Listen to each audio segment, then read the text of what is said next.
Podcast Network and host of the Can We Please Talk News Commentary podcast.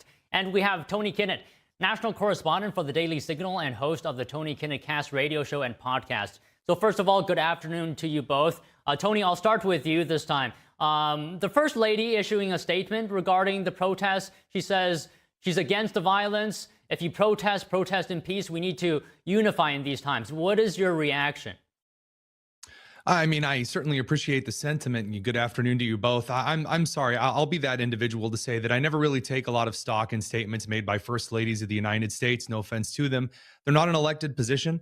I'm sure that there are a lot of Americans who would love to see peace, who would love to see things be a lot calmer, but that's simply not in the cards right now, especially given the rhetoric that was, of course, given by the Minnesota state and local officials refusing to cooperate with federal law enforcement. And then, of course, you saw the really just awful statements by Secretary Kristi Noem and then Kash Patel. And then this entire situation continued to get worse as people were encouraged to go out into the streets and violate federal law. And that, again, those kind of situations that arise from them are not often ones which can be solved by the First Lady saying we must have peace. Again, I appreciate the sentiment. Do I think that that's going to do anything? As though there's someone out there that says, oh man, you know, Michelle Obama, Joe Biden, Melania Trump has come out to say something. Now I can act differently. I doubt it. I'm sorry if that's perhaps a little brash. Okay, I mean, that's fine. Mike, let me go to you. What's in the cards? Yeah, well, first off, good to see you guys on this Tuesday afternoon. I want to piggyback on a bunch of things that Tony said there, because I do agree with the overarching sentiment about statements. Cooler heads prevail. J.D. Vance kind of mentioned a little bit of this. My problem is really rooted on root cause and do we want to solve? What I mean by that is, and I say this as a producer at one of the networks that a lot of people watch that is very conservative leaning, we have got to start stripping out these buzzwords and phrases from the lexicon and the rhetoric, because people start rolling their eyes when it happens. Because if you truly want a solve to what happened in Minnesota, when J.D. Vance went there, the first thing he should have done was had a joint press conference with Mayor Jacob Frey and Governor Tim Walz and talked about the issues, because the buzzwords and phrases right now are that this person was impeding ICE operations, Alex Preddy, and other people that were protesting across the street from a donut shop, by the way, Don. The problem I have is that we're making it sound like Alex Preddy was standing there armed in front of ICE running into a house full of drugs and illegal immigrants, and he's like, no way, I won't let you pass this door. That's not what was happening. He had a cell phone in his hand. A woman had been pepper sprayed next to him. The cops had already diffused the situation, and then it escalated. We need to strip out the buzzwords and the phrases and realize that what happened on video shouldn't have escalated to that. I agree with the overarching premise of peaceful protest, but we do have a Second Amendment right in this country, conservatives that are saying this now, that have to backdance about this. And we need to just realize that we have a right versus a wrong here. We do want to enforce the laws on the books. We do want to let the ICE officers do their jobs and carry out operations that are targeting criminals and people that are here potentially illegally, because unfortunately, like I've mentioned before, it is a crime now to be here illegally. It's no longer a civil offense. It's now criminal in nature.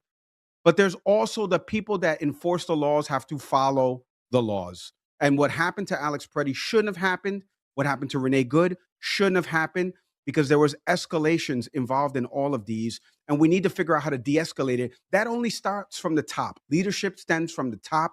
It starts with the bipartisanship and the compromise of governors, vice presidents, whoever it is, actually sitting down together and facing the American people together and saying, how are we going to get out of this together? Okay, Tony, here's what President Trump said about the situation involving Alex Preddy. We're doing a big investigation. I want to see the investigation. I'm going to be watching over it. I want a very honorable and honest investigation. I have to see it myself. Tony, I want to hear your comments on the actions of ICE officers. 10 shots were heard. Alex Preddy was pinned down on the ground. What do you think? So I agree with Mike about the, kind of the dissemination of the rhetoric and kind of stepping outside of that. So again, regarding Freddie's incidents, I am going to quibble just a little bit with the premise because it matters for why he was on the ground in the first place. According to the footage that we have, he was in the street, not just waving traffic by, but also trying to, again, cause individuals almost to hit him as well as others in the road. As much as I would love to rewrite history for that, he is at fault for being in that general situation. Now, here's the other side of that. Yes, absolutely had a constitutional right to carry a firearm. He can carry as many magazines as he likes. As I've already said, Noam and Kash Patel saying stupid things, they're dumb. And I think it's one of the reasons why the Trump administration has sent in Tom Homan. Tom Homan is a very down-to-earth, here's the law, I'm not going to comment on it until the investigation is over. No, I'm not giving you hits. Whereas another one wants to be Barbie. And I think there's a very big difference for that when it comes to a leadership position. As to the actions of the Border Patrol officers, not ICE in this instance, the Border Patrol officers, what appears to have happened, and this is important that we get this right.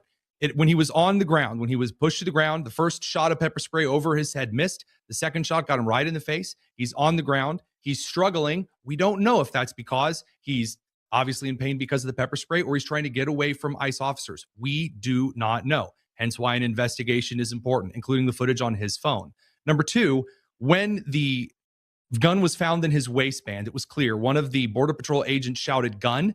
And then when walking away, we don't know if it was his SIG P320, which is known to misfire, if misfired, and spooked one of the Border Patrol officers into firing at him, believing that Alex Pretty was attempting to fire on them. His hands were moving around really quickly.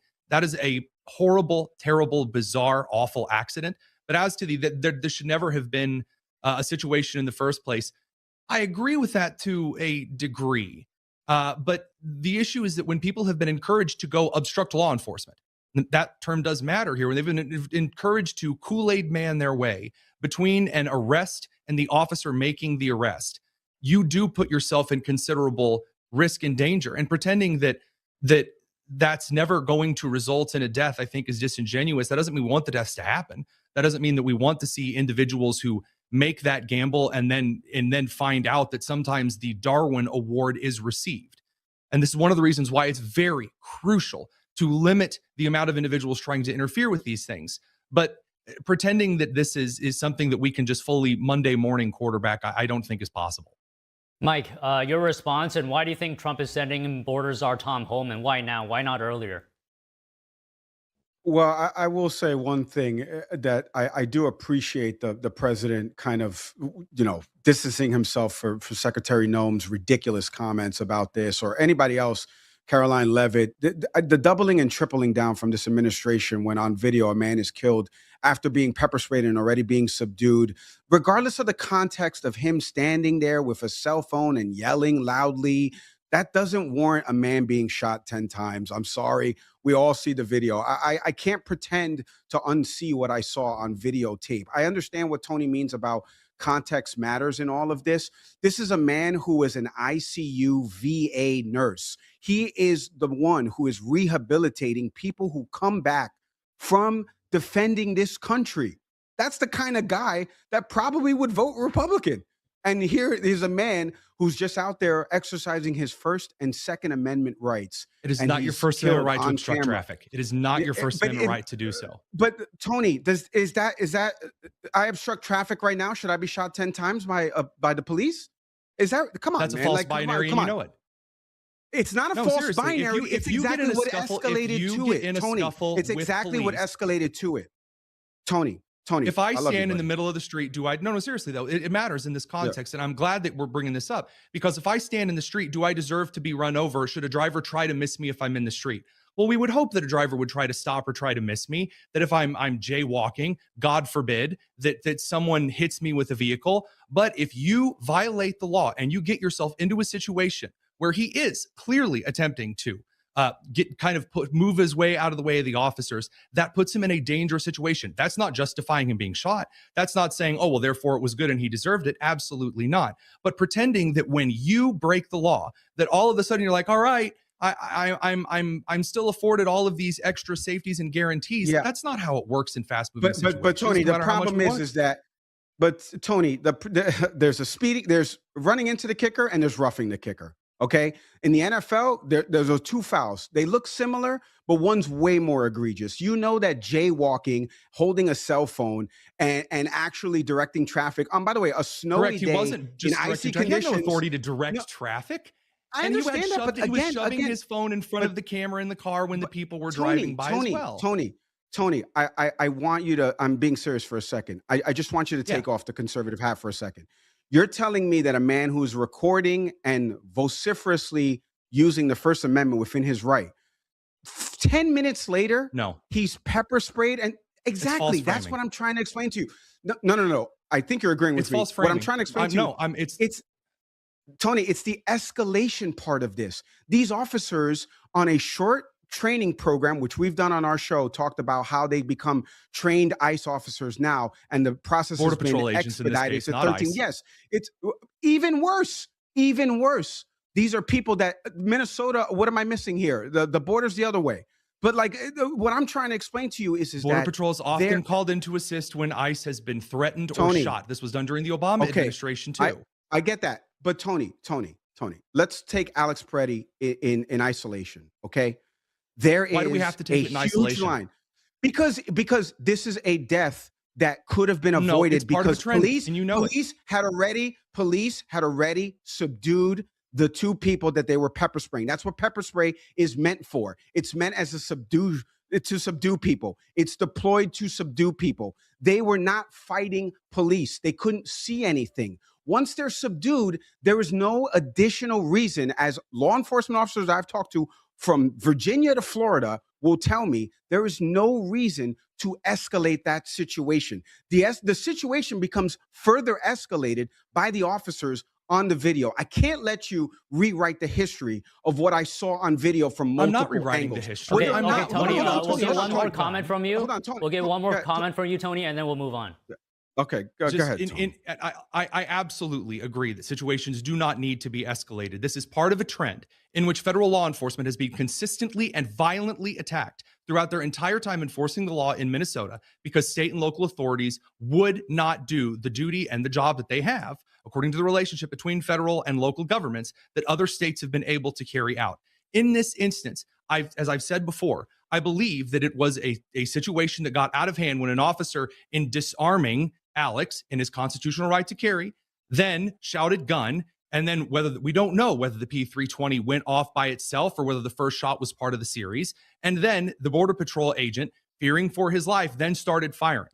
It is a more accident-laden situation. And again, none of that is saying anything here is justified, but pretending as though this was forcefully escalated by all of the officers involved is disingenuous, and there's no evidence for it. All right, Mike. Let's talk solutions here. How do we de-escalate? We can't. You got 2 people watching the same video, given the same set of circumstances, that agree on 2 different things and don't agree on the basic 4 principles. We can't, Don. We're not going to fix this. We're going to get more situations like this. This is close to 100 or so deaths that are going to happen in the fiscal year, according to ICE. Another person just died in ICE detention custody recently that they said was suicide, and they won't let the family see the autopsy. And for Representative Escobar out of Texas, where the person died in that detention facility, wasn't able to actually, meet with the family or anything like that. They haven't given the family records of the autopsy. We don't even know his name. I don't even know the person's name, to be honest with you. But we're having more situations like this where there's video. I just met with an immigration attorney maybe 5 minutes before we came on to kind of talk about what your rights are across different states with respect to recording law enforcement officials. And we know that ICE doesn't have a lot of these body camera technologies implemented in some of their vests all across. So we've got video from all the angles all across the donut shop. Again, I want to heavily stress, this is across the street from a donut shop. This is just like a downtown street, as I was talking to a journalist that's there. This is not some huge operation where ICE was busting in doors, guns blazing, and Alex Peretti was standing outside saying, "No, don't you dare come in here." Like, this is just a guy standing outside with a phone. And again, whether or not he's a paid agent or this or that, I can't get into all of these buzzwords and associations. What I can tell you is there's video evidence from all different angles of officers already diffusing and whistling to people to get away, and then spraying pepper spray. And that is what pepper spray is meant. It's meant as a deterrent. It's meant to do these type of things. And the problem is, Tony and Don, you're hearing it right now, and my frustration is because I'm watching this unfold with video, and we have people looking at it from different perspectives, when we can't come together and understand that law enforcement escalated all of this, and this person should be alive. They don't know that he's a VA nurse or anything like that. This person should be alive today, and we're seeing it on video. So you asked me, how do cooler heads prevail? They won't, because J.D. Vance and Governor Walz and Jacob Frey, they didn't want to meet together and do a joint press conference and really cool the temperature. That's how you do it. But it's never going to happen, because there's more money being made in selling the negativity and all being mad at each other when there's video evidence of it happening. So it's never done. Save the clip, NTD, save the clip. It is never going to change, because there's video evidence and there's people arguing on both sides of it. All right, Tony, President Trump said he had a good call with Governor Tim Walz and that the two leaders are on similar wavelength. Are we going to see changes on the ground? I'd love to see changes. I have to agree with Mike, unfortunately, that I don't believe we're going to see significant changes, because you have a group in the country right now that is lying to people about what the right to protest is, lying that, oh, you can block traffic if you're just, you got your phone out in front of you. You can lie to people because you're not going to go out there and die. They'll go out there and die. Oh, they'll go out there and obstruct justice. They'll go out there and assault officers. They'll go out there and do things at prompting by Governor Tim Walz. He'll say, he'll get out there and cause some good trouble. You'll have Keith Ellison call assaulting people, harassing people, and kidnapping in a Minneapolis church First Amendment justified activity. When you have that kind of attitude and you legalize disgusting, violent behavior and prohibit the carrying out of federal law, then you'll get situations at an impasse like this, where I don't think, Trump can say he had a great conversation. I'll need to see it, because as long as you have people encouraging others to violate the law, to do so, but then call it First Amendmenting, is going to end up in more situations like this. I don't think it's going to do that much. Okay, Mike, we have about a minute. Vice President J.D. Vance previously said, if you want changes, talk to lawmakers. Don't target people who are just following orders. What are your thoughts? Well, I'm talking to a few lawmakers coming up on my show. I think one of the things that Democrats have talked about is the funding for ICE. Again, any Democrat that I've talked to is not one of these defund the police or abolish ICE type Democrats. It's really about, how do we give people the proper training so that situations don't escalate, so that we kill a 37-year-old, VA nurse who's protecting the troops that are coming back home, that are defending this country. But in terms of like what J.D. Vance said overall, I don't. Does he know that he's the vice president of the United States? Does he know that he has a tie-breaking vote in the Senate? He could be talking to the lawmakers as well and helping to diffuse these situations. It goes back to what Tony and I were just saying again, but from different angles. It's really about, if you truly want to come together, the guards have to be dropped, joint press conferences have to be done, true trials have to be done. Look, ICE, you want to go in there? It's now criminal to be in this country illegally. You want to enforce the laws that are on the books. You want to carry out these operations against the bad hombres that are out here in this country. Go ahead, go do it. You have my blessing. Let's do this.